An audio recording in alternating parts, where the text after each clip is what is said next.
6 సంవత్సరాలుగా ఇస్కాన్ విశాఖ నగర శాఖ అధ్యక్షులు సాంబదాస్ గారు స్వామీజీ వారి నేతృత్వంలో మాతాజీ సారథ్యంలో అద్వితీయంగా అత్యంత వైభవంగా మనం శ్రీ జగన్నాథ స్వామి వారి రథయాత్ర మహోత్సవాన్ని జరుపుకోవడం జరిగింది.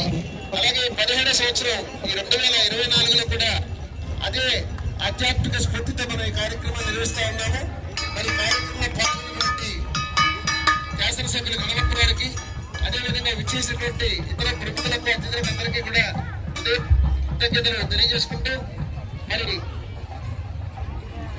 హరే కృష్ణ మహామంత్రాన్ని ప్రచారం చేసే దిశగా శ్రీకృష్ణ పరమాత్మ యొక్క లీలలను భక్తులకు అందరికీ అందజేసే దిశగా ఈ కార్యక్రమాలు జరుగుతున్నాయి. ఈ కార్యక్రమంలో చాలా విశాఖ మహానగరానికి సంబంధించినటువంటి ఎన్నో ధార్మిక శాస్త్రాలు, సామాజిక